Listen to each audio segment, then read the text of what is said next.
The President of the Federal Republic of Nigeria, amidst the ongoing protests, has decided to address citizens.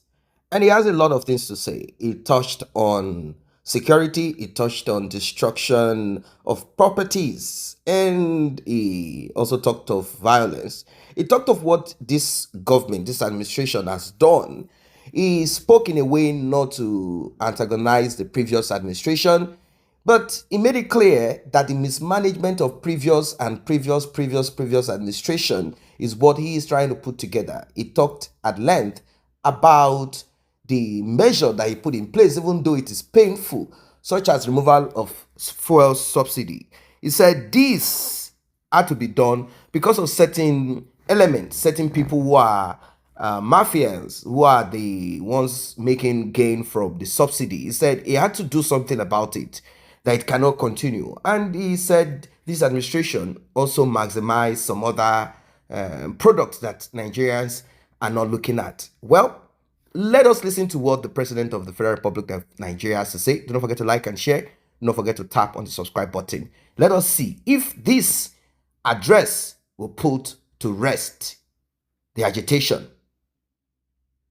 I am especially pained by the loss of life Jigawa, Kano, Kaduna, and other states, the destruction of facilities in some states, and the wanton looting of supermarkets and shops, contrary to the promise of protest organizers that the protest will be peaceful across the country.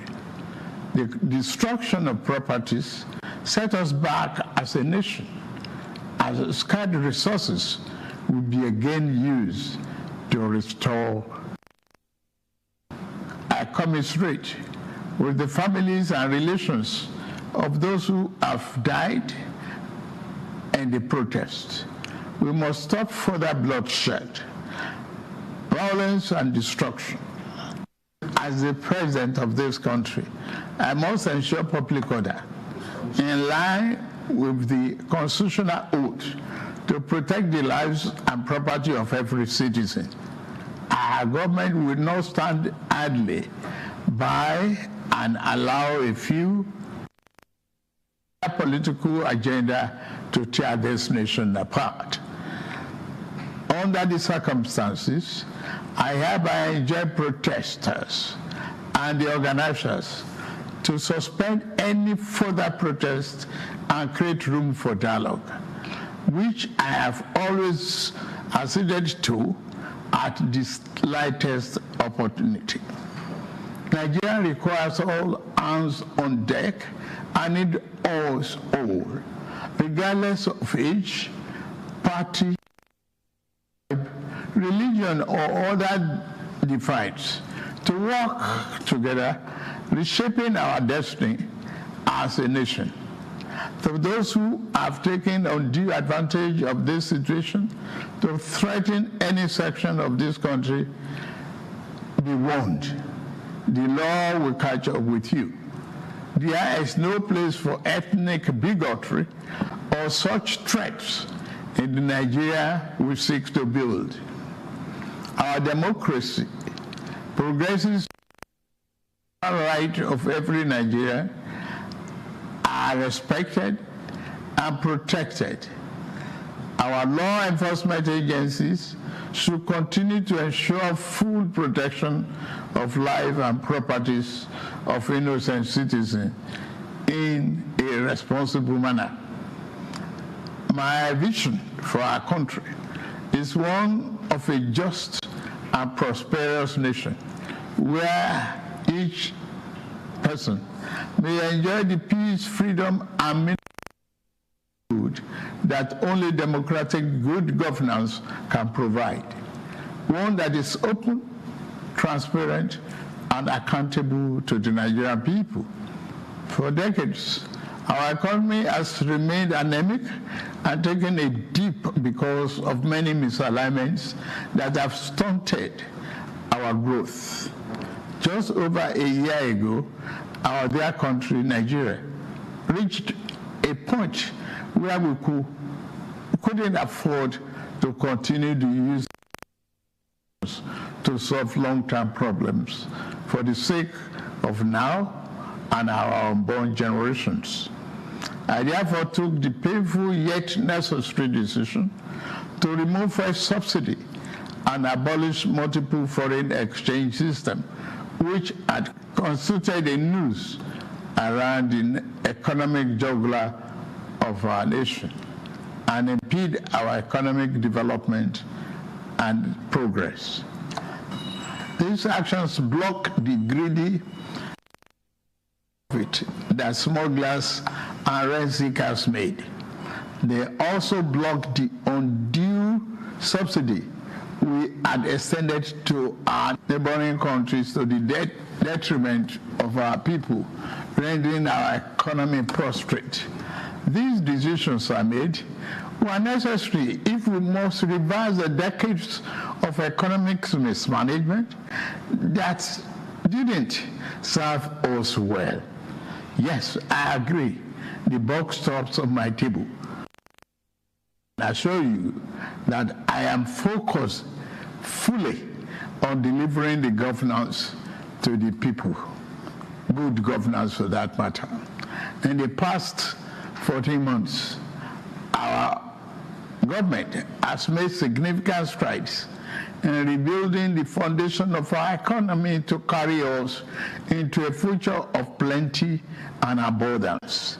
On the physical side, aggregate government revenue has more than doubled, hitting over 9 naira in the first half of 2024 compared to the first half of 2023 due to our efforts at blocking leakages, introducing automation, and mobilizing funds creatively without additional burden on the people.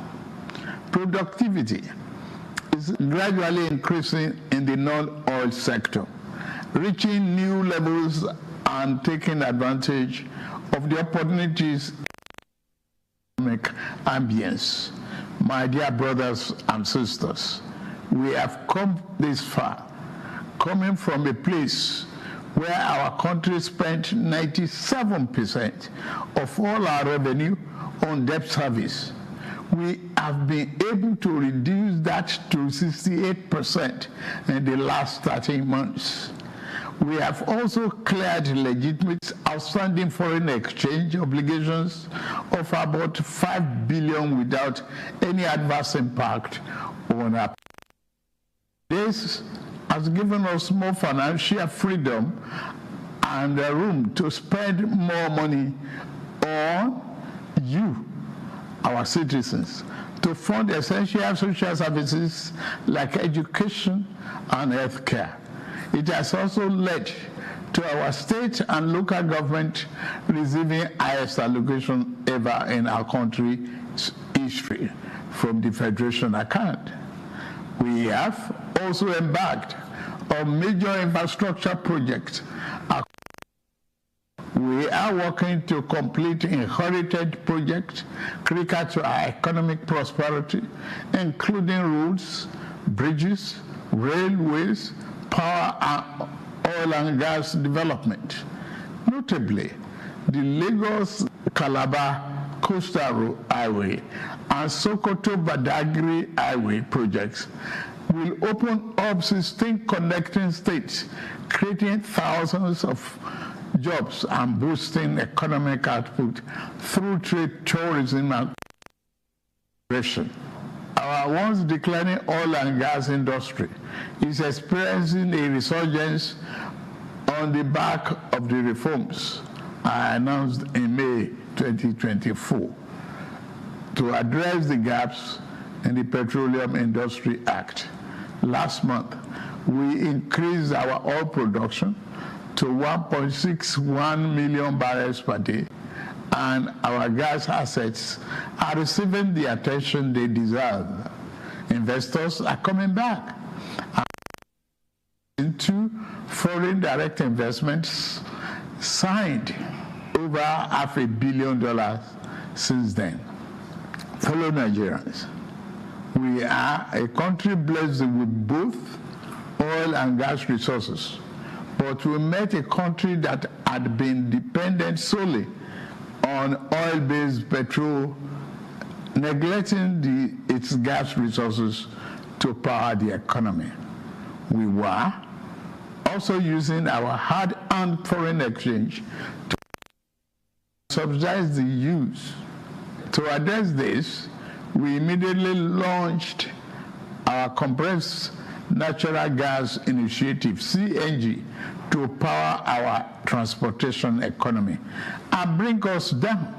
This will save over 2 trillion naira a month being used to import PMS and AGO and free up our resources for more investment in healthcare and education.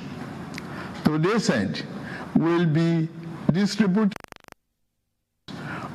of extremely low or no cost to commercial vehicles that transport people and goods and who currently consume 80% of imported PMS and AGO. We have started the distribution of conversion kits and setting up of conversion centers across the country in conjunction with the private sector. We believe that this CNG initiative will reduce transportation costs by approximately 60% and help to curb inflation. Our administration has shown its commitment to the youth by setting up the student loan scheme. To date, 45.6 billion has already been processed for payment to students and their respective institutions. I encourage more of our vibrant youth population of this opportunity.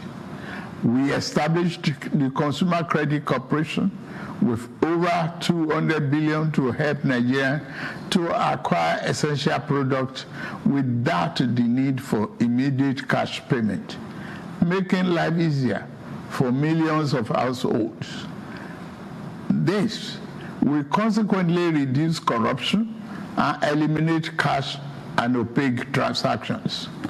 This week, I ordered the release of an additional 50 billion for NEL Fund, the student loan, and Credit Corporation for the proceeds of crime recovered by the EFCC.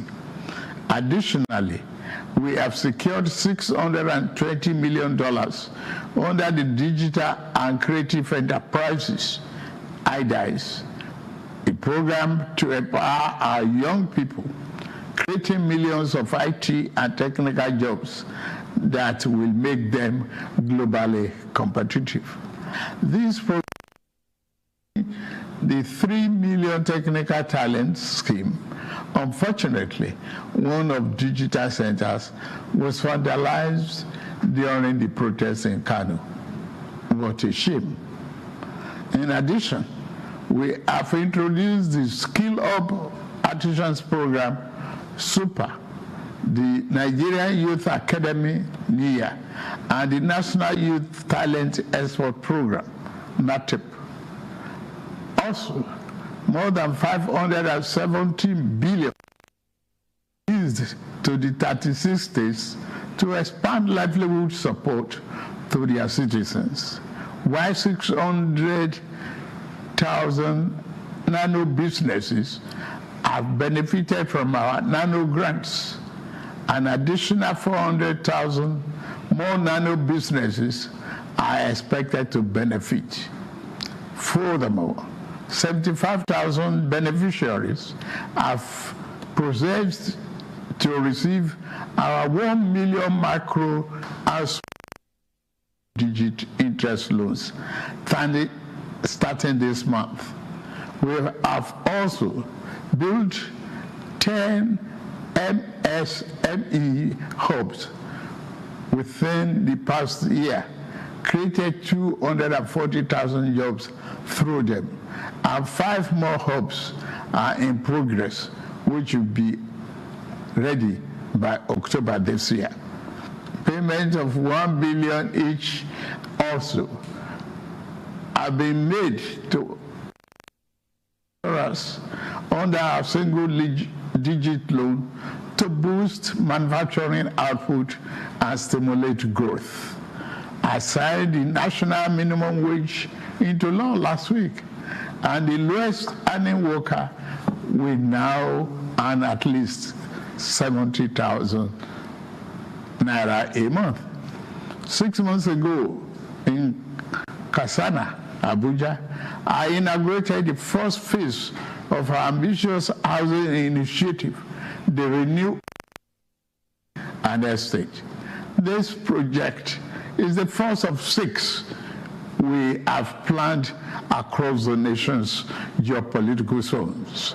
Each of these cities will include a minimum of 1,000 housing units, with Kasana itself set to deliver 3,212 units. In addition to this city project, we are also launching the Renew Hope Estate in every city, comprising 500 housing units. Our goal is to complete a total of 100,000 housing units over the next 3 years. This initiative is not only about providing homes, but also about creating thousands of jobs across the nation, as well as stimulating economic growth. We are providing incentives to farmers to increase food production at affordable. I have directed that tariffs and other import duties should be removed on rice, wheat, maize, sorghum, and drugs, and other pharmaceutical medical supplies for the next 6 months, in the first instance, to help drive down the prices. I have been meeting with our governors and key ministers to accelerate food production. We've distributed fertilizers is to cultivate more than 10 million hectares of land to grow what we eat.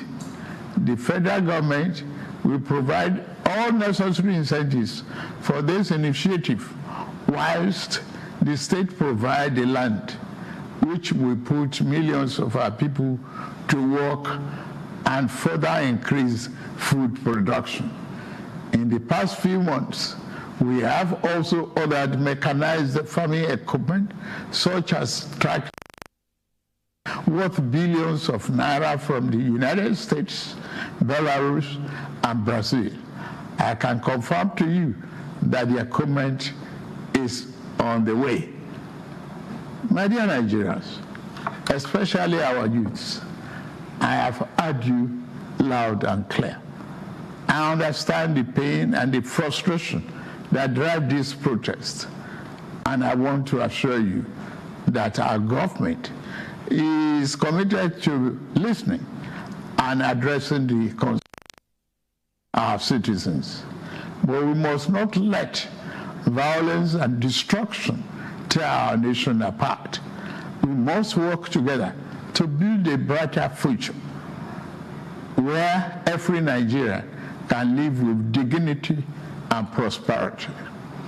The task before us is a collective one, and I am leading the charge as your president.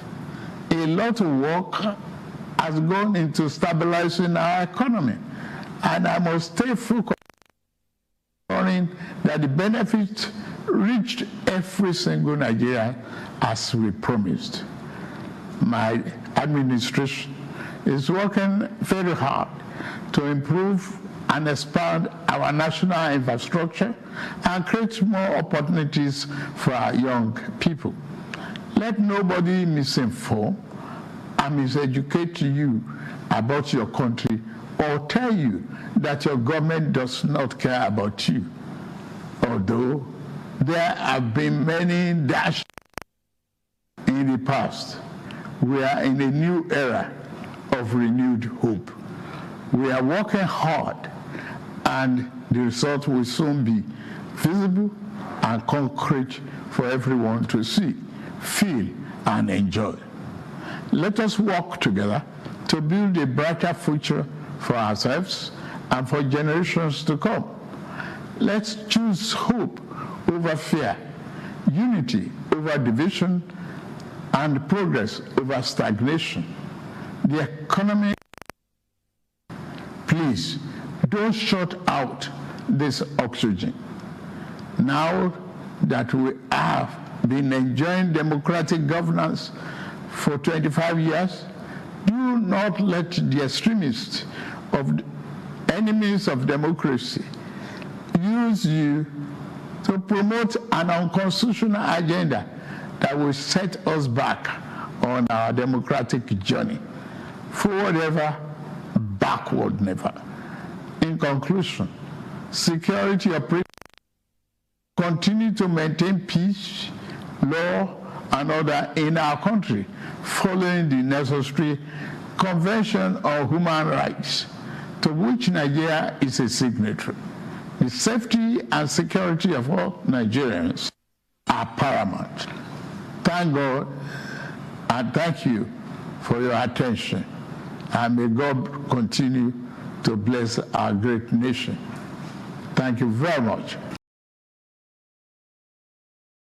Welcome back. Welcome back. So the president touched on a lot of things as you heard him, but I don't know if this is satisfactory. If the president is going to do a second address, or after this address, then they will pour out the military, pour out the police, pour out security agents to try to put an end to the protest. They say the president has already spoken. He has addressed the concerns. Now, when we looked at some of the requests by certain people, not all Nigerians, we saw some requests that are not acceptable, such as asking the president to like regime change, something like that. Like, let's change governments, let's do this and that. That is the reason why they said, oh, it must be Peter Obi or certain disgruntled people who are behind this. Now, about the northern part of Nigeria, we saw violence and looting in the northern part of Nigeria. None of that in the south of Nigeria, which I am very happy, grateful for. People are focused now. Even though certain people were paid to disrupt, we saw them, fooling themselves in the south of Nigeria. They were paid. In fact, we saw a video right there, Federal Capital Territory, where this dude was supposed to say no protest. But this guy, rather than screaming no protest alone, he had to tell the world, he had to tell the president what he's experiencing. Even if you look at him, he cannot say no protest because it's not looking good. So the guy had to say, look, I'm hungry. Let the president, but the guy that got the money is looking a bit good. A bit good because he created this, the association head of president of FHA, blah, blah, blah, FAC, blah, blah, blah. He was the one that got the big money to stop protesters, to say no to protest. I have never seen where protesters are now against protest. I mean, these people, apart from once in a while they get certain amount of money from the government, maybe the government will come up with, 200,000 naira and ask them, hey, you gather some people, give them 2,000, 5,000 naira and ask them to come out to say no protest.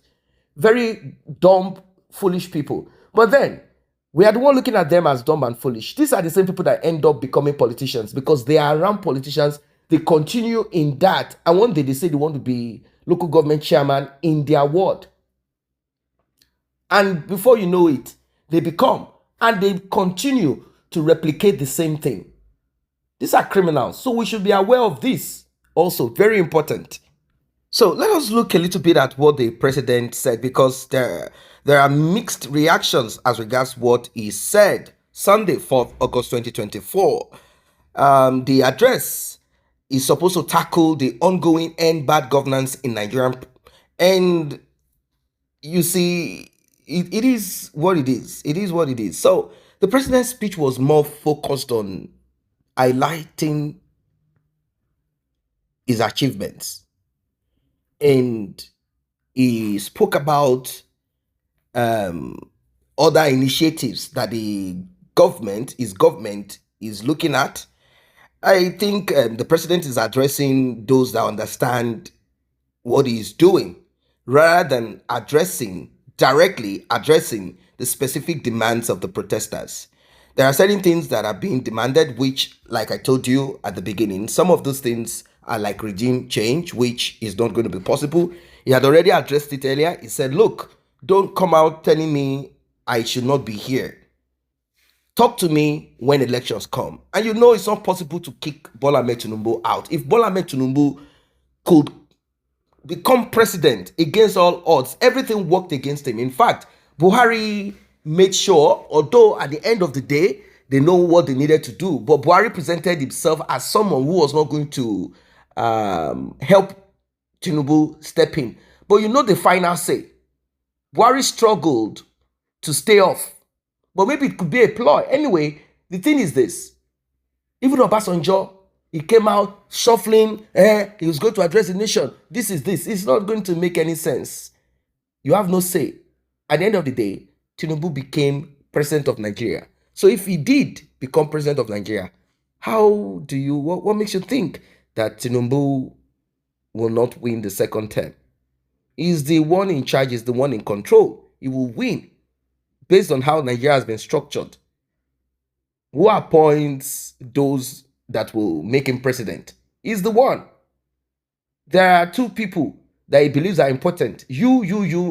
Once they give some people some money, they will come out to say President Tinubu is the one. Is the one that won. That's it. You will see citizens coming out to say it's President Tinubu that won. You people should shut your mouth. How dare you say it's not Tinubu that won? So, like I said, people believe that President Tinubu, or some people believe that he has not addressed specific demands of protesters. That what he did is only an attempt to showcase progress and build trust. But this administration has failed to understand what the citizens are asking for. Now, he also spoke about violence. He condemned violence.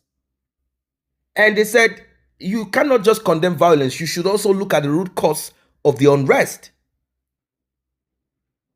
That Bola Ahmed Tinubu needs to empathize with the masses. So those that are writing the script, they need to work on a lot of things. You need to kind of massage the citizens. You need to massage the citizens. You need to pamper them. That's it. Not just to acknowledge the protesters, but you need to empathize with their grievances. Not just to condemn violence, but you need to look at the root cause of the unrest. Now, he also talked about economic reforms and the achievement. And people are like, no. All of this that you are talking about how you are comfortable. You are comfortable in what you decided to implement. We are not comfortable. And of course, that's the truth of it. If the president is reluctant with 70,000 naira as minimum wage, and they are busy increasing theirs, they are busy buying new, they are busy maintaining that they need all of this to be able to serve you well. What are you serving? You're not servicing nothing. The masses are hungry, they are not comfortable. And it's been like that for a long time, where you are inconsequential, you are being cut off from the goodies. They see government as an opportunity to make themselves comfortable. They would say, do you know that we need to be very much comfortable for us to serve you? Don't you understand? We need to be extremely comfortable. We need to have state of the art. We cannot use this for more than 2 years, 3 years. After that, we need to change it. After 6 months, we need to change this living room. We need to change all the chairs and take it out.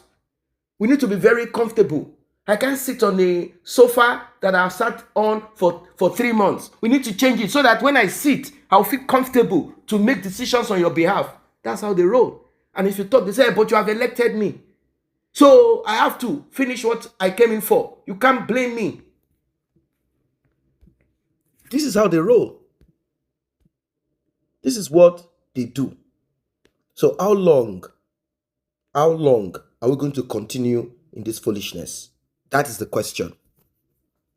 So he spoke at the end about security and how he has put in measures to make sure that security is top notch. He talked about that.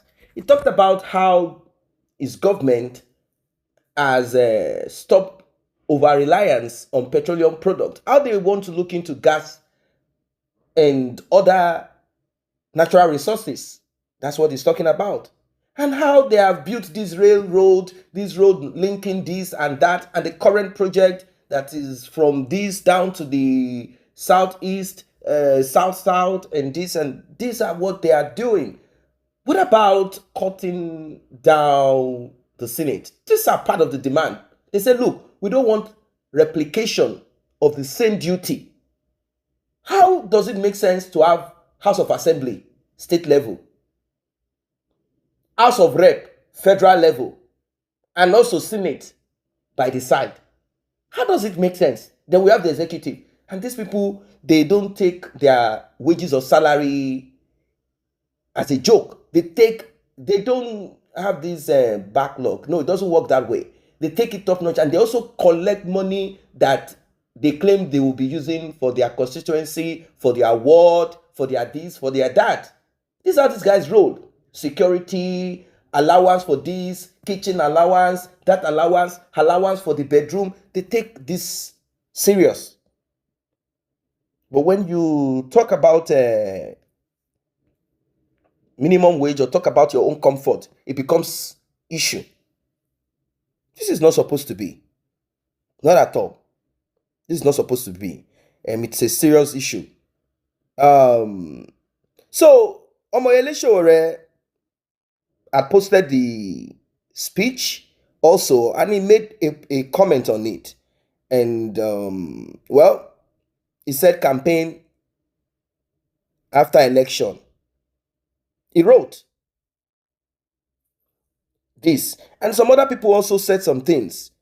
One of them on X said, did anyone else sense he issued a threat in his address? He's just talking about abstract achievement that won't materialize anytime soon. It's frustrating to hear promises without any concrete plans or timelines for implementation. Such statements only serve to increase skepticism and erode public trust and bad governance in Nigeria. Another one wrote, President Tinubu succeeded in inspiring all who would be chilling at home to join. So, in other words, it's not making sense. So, someone said, his scriptwriters don't learn at all, pushing propaganda instead of addressing issues. Since they are so out of touch with reality, it will eat them soon. And that's the truth of it. These dudes, they are out of touch with reality. Bola Ahmed Tinubu knows what suffering is, but he's not experiencing it anymore. And you know, when you are out of touch with suffering, you do not understand what's happening to people. Maybe you do, but you cannot feel it. All of those people, they are so comfortable, and at times wickedness has a big role to play in it. These people are fantastically wicked. They are extremely wicked. They believe that you should be down the ladder there. How dare you want to rise up? To them, being in government is more like an opportunity to oppress. Nothing more, nothing less. It's an opportunity for them to oppress. It's like, that is what an average criminal, wicked, stupid Nigerian who got the opportunity to come into government, that is what they think, that this is an opportunity for us to take advantage of people. Let's take advantage of the people, citizens. I belong to APC. Nothing can happen to me. When you hear such, you then should understand that we have created a country, or we as people, we have become people that are dangerous to ourselves, extremely dangerous to ourselves. That's what it is. Another one wrote, a summary of President Tinubu's address regarding the elimination of fuel subsidies and implementation of a uniform exchange rate, among other topics relevant to the current protests, emphasizing that although challenging, these measures will ultimately prevent future difficulties.